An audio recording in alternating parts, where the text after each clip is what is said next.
Sin embargo, los resultados han sido modestísimos o inexistentes en el terreno de la redistribución del ingreso. Esto es, de la modificación positiva y progresista, digámoslo así, en la distribución del ingreso.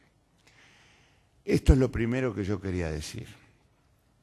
Déjenme ahora, en segundo lugar, sintetizar lo que, a mi juicio, han sido los grandes desafíos de la izquierda desde el gobierno en nuestros países, en todos esos países en los que asumieron fuerzas progresistas el gobierno del país. Nuevamente aquí voy a sintetizar mucho las características que deseo presentar, pero tengo que aludir primero al gran punto de partida que toda fuerza de izquierda se tiene que plantear al llegar al gobierno en América Latina. ¿Cuál es la base esencial a partir de la cual hay que organizar una conducción alternativa? Segundo, cómo nuestros gobiernos atacaron las vulnerabilidades heredadas de la crisis y de los gobiernos anteriores. Cómo encararon, en tercer lugar, un proceso de transformaciones estructurales de signo diferente al de Washington. Y finalmente, cómo encararon también el proceso de modernización y especialización institucional que todo cambio de este tipo tiene que tener. Me gustó mucho hoy, no recuerdo su nombre, la exposición de la representante de la Fundación Pablo Iglesias, porque puso mucho el acento, ahí viene entrando justo, estaba programado.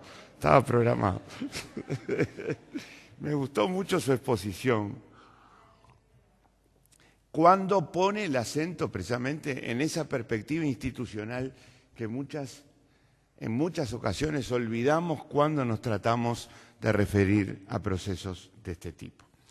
Punto de partida, el gran desafío de la izquierda, hacer compatible la situación de mayor estabilidad y equilibrio con la que ya habíamos asumido los gobiernos y las grandes transformaciones sociales que fueron banderas de toda la vida de la izquierda.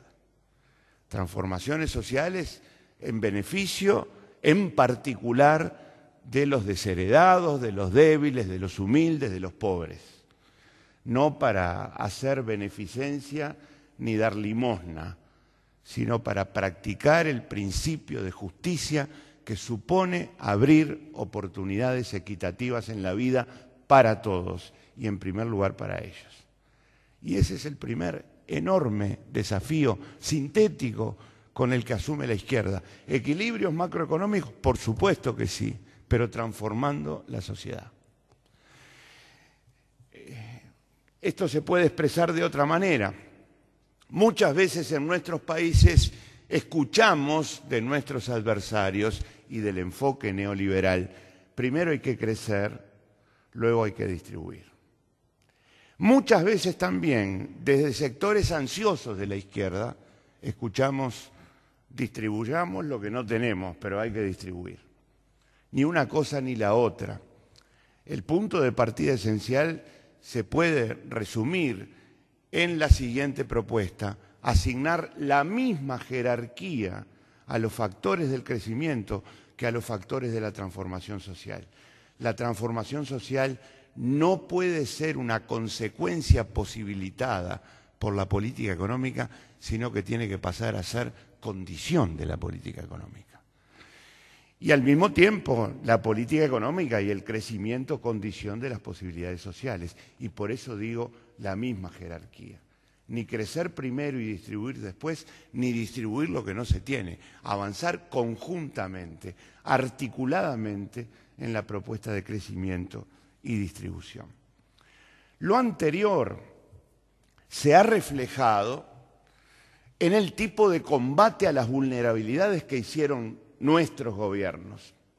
Y ustedes lo habrán visto en varios países de la región. Nuestros gobiernos no han estimado que había que atacar el equilibrio fiscal y asegurarlo, administrar con otros criterios la deuda pública, de modo de cambiar su perfil, de modo de reducir sus costos, de modo de terminar con la condicionalidad y aumentar la participación de la deuda soberana, de modo de desdolarizar esa deuda.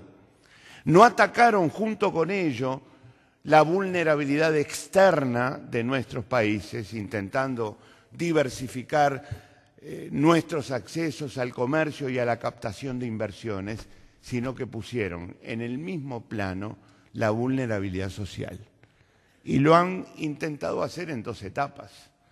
Por un lado, una etapa de emergencia, de socorro a los que más han sufrido a través de planes especiales como el Plan Hambre de Brasil, en el primer gobierno de Lula, en la primera etapa del primer gobierno de Lula, y luego el plan de emergencia en el caso de mi país, para pasar en una segunda etapa a la práctica de políticas sociales más permanentes, ya no de emergencia, sino políticas sociales que se edifiquen sobre la base de la durabilidad, de la persistencia.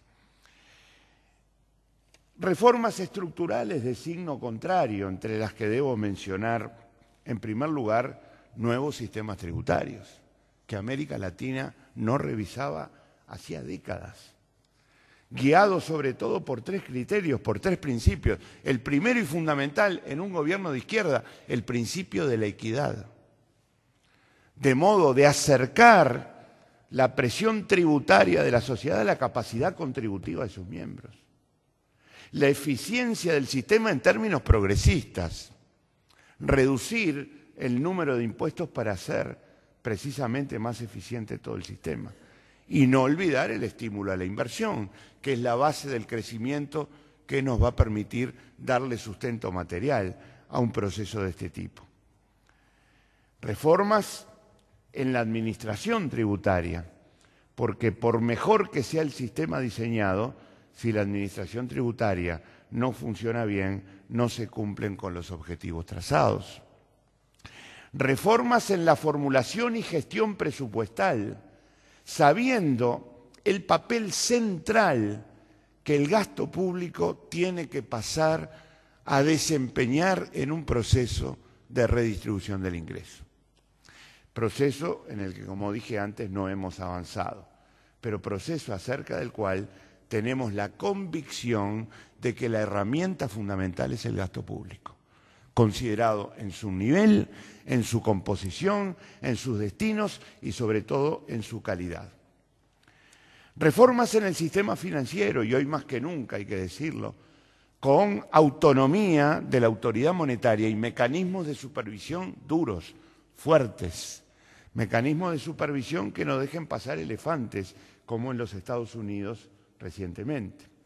La presidenta Bachelet decía, se veía venir, todos lo veíamos venir, menos los mecanismos de supervisión de los Estados Unidos. Entonces, un gobierno progresista tiene que tener fuertes mecanismos de supervisión financiera. Y esta es una reforma fundamental a llevar adelante, como lo es la legislación moderna, y esto tiene mucho que ver con lo institucional, en materia de defensa de la competencia y en materia de nueva legislación moderna de bancarrota de empresas. Defensa de la competencia para combatir con dureza los abusos de posiciones dominantes en el mercado. Porque como también decía la presidenta, el mercado no corrige automáticamente esos abusos de posiciones dominantes. Hay que tener normas, hay que tener reglas de juego. Y por supuesto, moderna legislación de bancarrota que introduzca en el sistema alternativas a la quiebra para tantas empresas en dificultades que terminan mal y generando consecuencias sociales importantes en la sociedad.